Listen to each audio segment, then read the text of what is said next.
Ndasubiye kubaramutsa bene data amahoro y'umwami wacu Yesu Kristo nabane namwe mwese aho muherereye. Muracari kumwe na Françoise HABONAYO. Ndasubiye guha icubahiro Imana data wa twese kubw'uyu mwanya Imana iduhaye kugira ngo tuganire ku ijambo ryayo. Reka dusenge. Bwirukiro data ndi imbere yawe ndakwinginze ngo umfashe muri kano kanya ndiko ndaganira na bene data ijambo ryawe. Mwami Yesu ivyo nza kuvuga bibagirira ikimazi. Mana ndakwinginze ngo ushoboze ico nanse ni satani n'ibikorwa byiwe byose mu izina rya Yesu Kristo. Satani agwanye ibikorwa by'Imana atsindwe. Ewe Uhoraho muhemu wawe yera ndongore kandi abanyumva bose bahabwa umugisha nawe mu izina ryawe ryera Yesu. Amen. Uyu munsi tugomba kuganira ku mudamu umwe numva nyene yankoze ku mutima ku bintu yakoze ibikorwa by'ubutwari. Uwo mudamu ni umwamikazi w'Isheba, umwamikazi wo mu gihugu c'Isheba. Iyo mwamikazi rero yari yarumvise amakuru nk'uko twese umuntu ashaka kumva amakuru bakavuga bati nakarakomeye nakabimeze kunuku nuko. Yari yarumvise amakuru, ayo makuru rero aravuga ati je aya makuru sinoyagarukiriza ngaha, reka nje kuvyirabira ibi bintu birashoboka. Hari umuntu akomeye mu bantu bagendagenda kuri iyi si ameze gutya biruku, reka ngende ndabe. Iyo nkuru tuyisoma mu gitabo c'abami ba mbere igice c'10. Ni turasoma mu izina rya Yesu. Ni inkuru ivuga kuri Salomo. Umwamikazi yaganza Isheba yumvise ingene izina ry'Uhoraho ryahaye Salomo kuba rurangiranwa, azanywe no kumugerageresha ibibazo bigoye. Nuko ashitse Yerusalemu agendaniwe n'abantu benshi bisinzi, afise n'ingamiya ziremetse imibavu n'inzahabu nyinshi cane n'utubuye tw'igiciro kinini. Ashitse kwa Salomo amudondorera ivyari ku mutima wiwe vyose. Nuko umwami Salomo amusobanurira ivyo amubajije vyose, nta kintu na kimwe camunaniye ko amusobanurira. Nuko uwo mwamikazi w'Isheba abonye ingene Salomo ari umunyabwenge, ingene yubatse ingoro yubatse uko imeze, ibyo kurya byo ku meza yiwe ukuntu vyari, abo mu rugo rwiwe uko bifata, ukuntu bambaye, abamuhereza ibinyobwa, ibimazi byo guturira yatanga mu ngoro y'Uhoraho, byose arabiraba arajoregwa. Abarira umwami ati, inkuru numvise ndi mu gihugu canje z'ibikorwa vyawe n'ubwenge bwawe zari iz'ukuri. Imana ishimwe. Ariko sinari navyemeye gushitsa niyiziye nkavyibonera n'amaso yanje. Erega ivyo bambariye ntibishika n'agace k'ivyo nabonye. Ubwenge bwawe n'ubutunzi bwawe bisumba uko navyumvise. Harahiriwe abantu bawe, harahiriwe n'aba bagendanyi bawe bama imbere yawe bakumva ubwenge bwawe. Uhoraho Imana yawe ahimbazwe, yagushimye akagushira ku nganji mu Bisirayeli, kuko Uhoraho yakunze Abisirayeli uhereye kera hose. Nico catumye akwimika kugira ngo uce izibereye n'iziroranye. Imana ishimwe. Tugeze ngaha ku murongo w'9. Mwese murumvise uyu mwamikazi w'Isheba ngo yari yarumvise amakuru ya Salomo. yari yarumvise bamuvuga ku bwenge bwiwe bw'agahebuza, bari barumvise bavuga ku butunzi bwiwe butagira akagero. Umwamikazi w'Isheba aravuga ati ivyo bintu bishoboka gute? Nanje ndi umwamikazi, ivyo bintu ko atabyo mfise. Ubwo bwenge yabukuye hehe? Ibintu vyinshi. Aca aravuga ati okay, reka ngendeyo. Mwasomye twabibonye. Ashitseyo ngo yagiye afise urutonde rw'ivyo yanditse, amakesti, ibibazo agiye kumubaza. Bishoboka yuko byari ibibazo yahuye nawe mu buzima, mu bikorwa byo gutwara. Burya ibibazo benshi usanga babisangiye, abakora ibikorwa bimwe usanga ibibazo babisangiye. Rero ariko hari gihe wewe bikunanira ungene wozica izo manza, ariko abandi bakabavuga ati aha wogenza gutya na gutya. Rero uyu mwamikazi yagiye afise liste y'ibibazo ngo bigoye agiye kubaza Salomo, kuko yari yamaze kumva ko ari umunyabwenge atakintu na kimwe kimunanira. Aca aragenda amushitse imbere ngo amubaza byose, ngo Salomo ngo aca bimusobanurira byose, ngo nta na kimwe camunaniye. Imana ishimwe, Imana yari yaramuhaye ubwenge.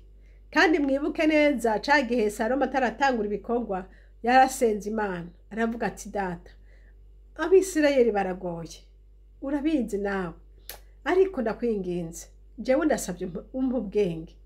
Imana ishimwe, ati ndasabye umpa ubwenge, singusabye itunga, singusabye kuramba, ariko ndasabye umpa ubwenge kugira ngo nzoshobore gucira imanza abantu. Imana irabikora. Imana ishimwe, yaramwumviye, yarabimuhaye. Yaciye avuga ati si ibyo gusa, kutansabye ibindi, ariko n'ubwenge nabwo nyene ndabiguhaye, n'itunga naryo ndariguhaye, n'ibyo utansabye ndabiguhaye. Yesu nahabwa icubahiro. Salomo agirirwa neza n'Imana, aronka ubwenge bwinshi cane. Uyu mwamikazi w'Isheba yaratanga, yarumigwa. Wewe yari yibaza ngo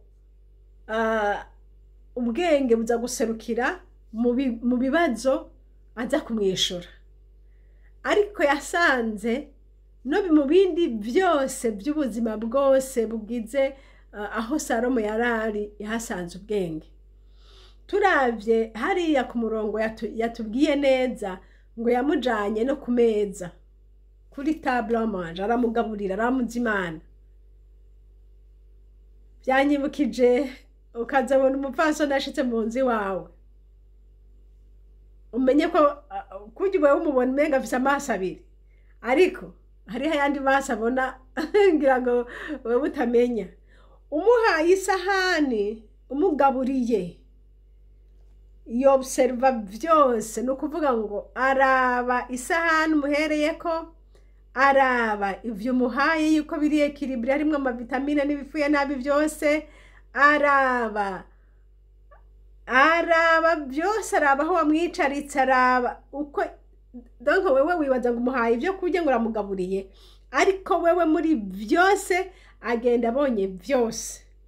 Akubita araba gutya akaba yabonye mu kabati ngene wapanze neza canke nabi, akubita gutya akaba yaravye hasi akaraba ko bimeze neza ku itapi, uko yani ubonye yinjiye mu nzu umenye uti sinzi uko bimeze kose, icyo wewe wibaza ko arico yabonye, wewe sico gusa yabonye.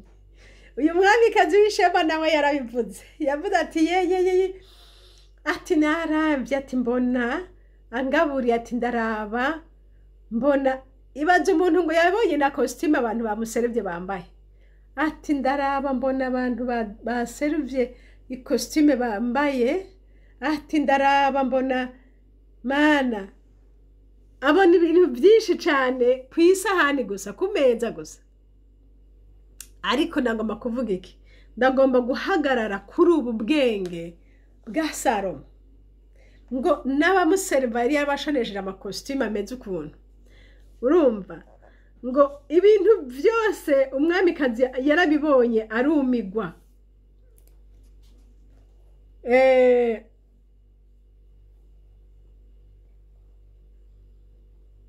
Ngo yararavye, araraba, abona bamuseriva ingene bakoze, araba ukuntu yabitondetse, araba uko byifashe, araba byose asanga ni ibintu bisize ubwenge.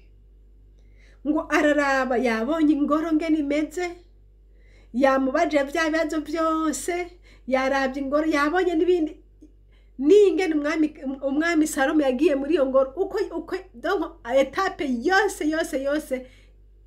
yabonye ibintu byinshi cyane. Ngo acaravuga ati ubu rero ndabonye bya bindi bambwira nari narase kuvyemera, atari kubu ndabyemeye. Ati nsanze ibyo bambwiye koko ari byo, ntawe munganya ubwenge, ntawe munganya la sagesse, ntawe munganya intelligence, ntawe munganya. Ati mugabo ico mbonye ibyo bavuze, oya bavuze duke cyane, ariko ku bintu byinshi mbonye. Ati ibyo bavuze ntawe bisabisana, bavuze bike par rapport y'ibyo ufise, y'ibyo ushoboye. Ngombye kuvuga iki muri byose? Ngombye kuvuga yuko uyu mwamikazi, navuze nti nashimiye umwamikazi, yari yarumvise, ariko aravuga ati novyemera gute, reka ngende kuverifiya ko bishoboka. N'umwami nanje ndumwamikazi, pourquoi ne pas kugenda kumutemberera, kugenda kumuramutsa, kumuranda visite. Caragenda, kandi ivyo ngo byari bisanzwe bimenyerewe, ngo n'abandi bambi benshi baragenda kumuramutsa bajanywe no kuraba ivyo bose bumva, kuko Imana yari yaramuhaye kubahonome, kumenyekana ku by'ubwenge bwiwe n'ubutunzi bwiwe. Rero urumva yaramenyereye kwakira abantu. Umwamikazi rero ngo aca aravuga amajambo yanezereye cyane. Ati Imana ishimwe, ati yagushize kuba umwami w'Abisirayeli. Ati Imana yarakumviye, Imana irakunda abantu, urakwiye kuyishima. Ku murongo w'icenda yavuze ngo iki? Yavuze ngo Uhoraho Imana yawe ahimbazwe. Haleluya. Uhoraho Imana yawe ahimbazwe, yagushimye akagushira ku nganji mu Bisirayeli, kuko Uhoraho yakunze Abisirayeli uhereye kera hose. Nico catumye akwimika kugira ngo ucize ibereye n'iziroranye. Aca himbaza Imana. Mwene data,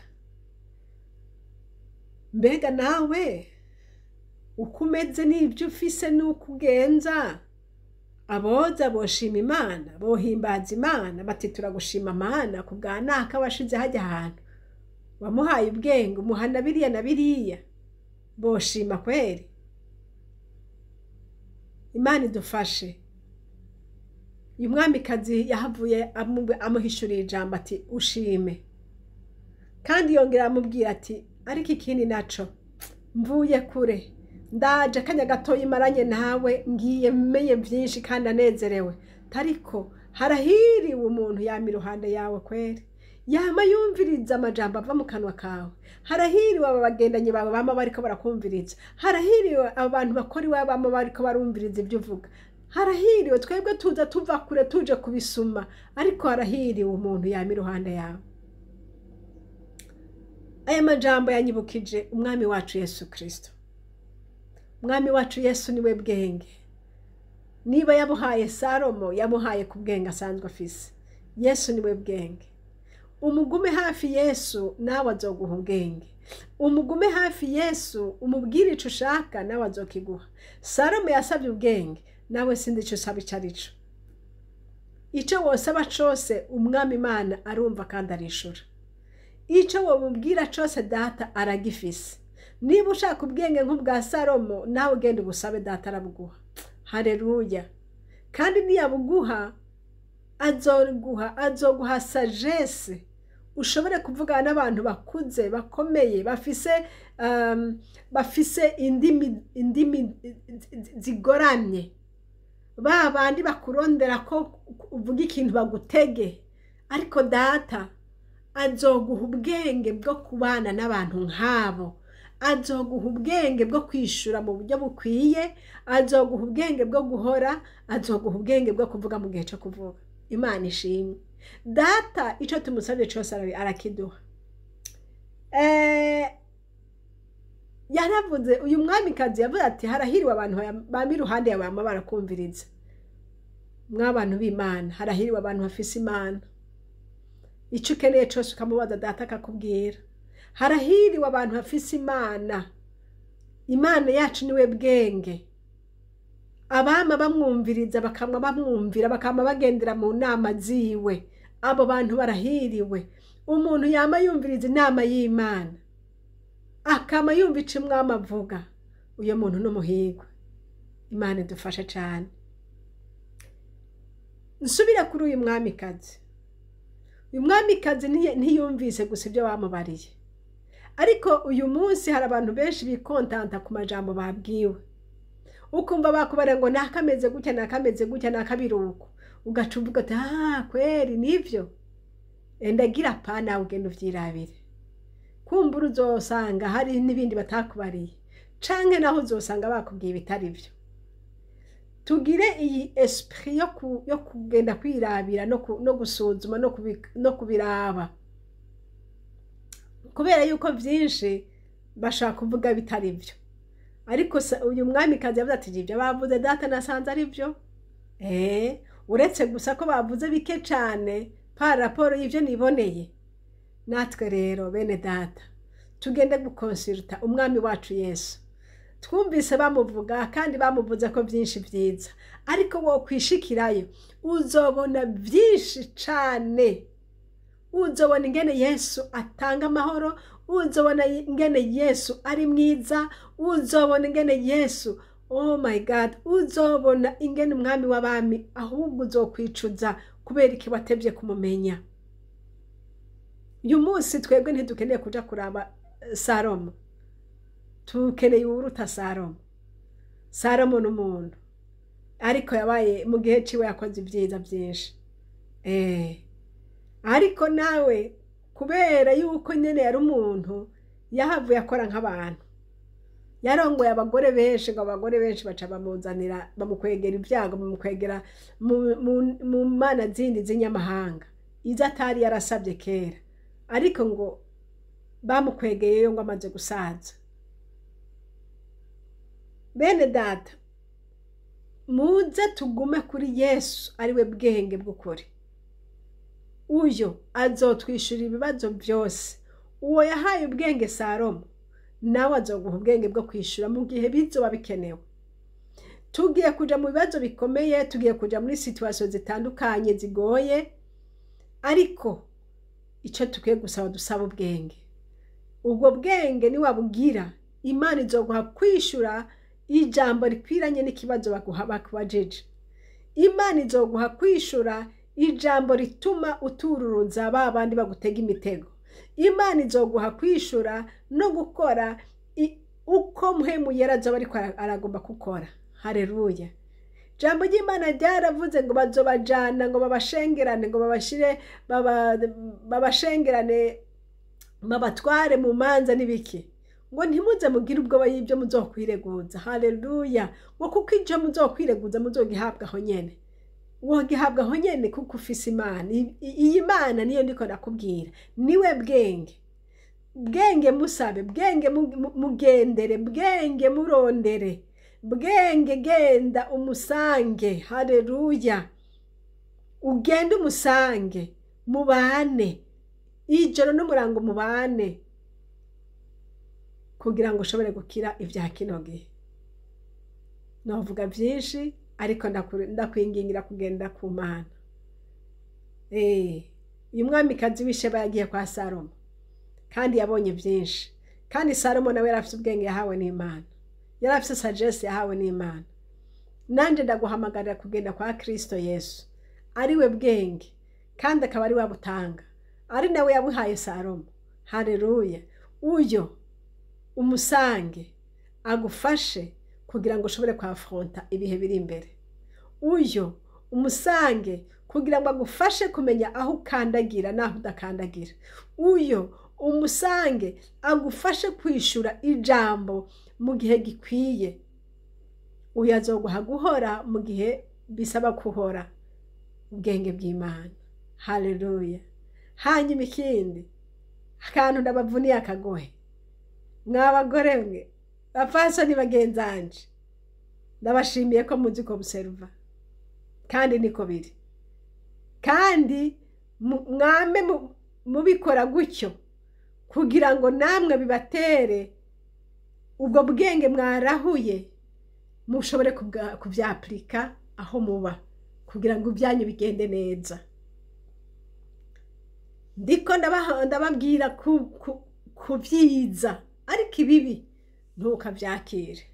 Ibibi uzosanga ahantu ntukabitware, ariko ibyiza uzosangayo uzobitware. Uyu mwamikazi w'Isheba yagiye aronse byinshi. Yagiye aronse ingene badresa ku meza, nubwo yari asanzwe abishoboye, ariko ibyo yabonye ngo byaramutangaje. Yabonye ko ari ryambere abonye ibintu nk'ibyo, ngo yahebye agashima na costume abajya baserva bari bambaye, agashima uko byari biri place, agashima ngo yasiga atangaye ati ibi bintu niho nkibibona. Ariko ndashima Imana, nawe yagiye arahuye ubwenge.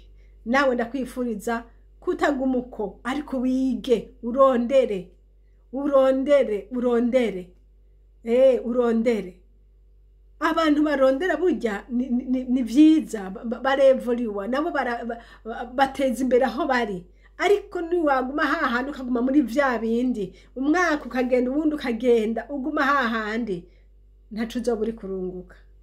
Ariko ndakwifuriza kunguka, ndakwifuriza kumenya, ndakwifuriza kuguruka amaso, ndakwifuriza kuraba vyose kugira ngo vyose nawe ushobore kubigenza neza. Umwamikazi yabonye ingene ingoro imeze. Umwamikazi yararavye ingene yamwakiriye ukuntu yabigenjeje. Umwamikazi yararavye ikintu cyose kandi yagiye abitwaye, atwaye ide z'ivyo yabonye. Umwamikazi yagiye yishuriwe n'ibibazo vyose yarafise. Natwe Yesu Kristo umwami tumujanire vya bibazo vyose vyatunaniye, tubimubwire. Mwami wanje herabiki iko cananiye, iki ndakigire gute? Mwami wanje herabiki iki cyoco ndabikigire ngo iki? Haleluya. Dufise umwami ni watakimunanira. Ibibazo vyawe byose bimunzanire, vya bindi bikugoye byose bimushire Yesu. Haleluya. Iyi nkuru y'umwamikazi w'Isheba yaramfashije, nico nanje nagomba gusangira nawe. Mwami wanje ndamuhe byose, ndamunzanire byose. Kandi niyagomba ndamureka nyigishe, simvuga ngo naramenye ngo byarakwiye ngo narashitse, nturashika. Hariho byinshi gukeneye kwiga. Uyu mwamikazi yarazi byinshi nawe, ariko yaravuze ati ko numvise ari uwundi muntu. Iyi curiosity yo kugomba kwiga ndayikwifuriza mwene data, kugira ngo ntubimfunya ariko ukure mu kumenya. Imana ishimwe. Yari amajambo nagomba kuganira namwe. Abayumvise mwese Imana bahumugisha, kandi muhemu yera abugurura amaso, abishurire mu bibazo byanyu byose.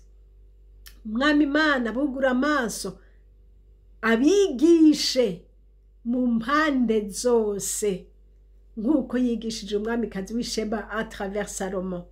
Nawe umwami Yesu akwigishe. Sinzi ngo azokwigisha à travers qui, abicishije muri inde sindabizi, ariko uko bimeze kose umwami ndifuza akwigishe. Ntugume hahandi, ariko ugire iyindi ntambwe uje imbere, ugende vers la perfection. Ugende wunguke kumenya Imana, wunguke kugendana n'Imana, wunguke kuganira n'Imana, wunguke uko wogenza ibintu, wunguke uko wohindura ibintu, wunguke mu mpande zose. Umwami Yesu aguhezagire. Data urakoze kuko unyemereye ukaba uvuganye natwe. Urakoze kubwa muhemu yera, iri jambo ashishikare kuryagura mu mitima y'abaryumvise bose. Yesu urakoze kunshoboje, cubahiro n'inganje n'ibikugarukeko mu izina ryawe ryera Yesu, amena. Iyi chaine tuvugira ko rero bene data ni chaine Habonayo. Ndabizi si benshi muyizi, ariko ntaco jewe sindondera kumenyekana, naho nobirondera sinonabishikira, ariko data uwo azogirira ubuntu akayimenya chaine, ndabizi neza izomukura hamwe imushikana ahandi, naho yoba umwe canke babiri uko babangana, ndabizi Umwami Imana ashishikara gukora. Ndakwifuriza gufashwa mu majambo y'Imana aca kuri iyi chaine Habonayo. Imana iguhezagire. Nomero zanje za telefone ni +46 768 00 65 46. Imana data ibaha umugisha mwese, amen.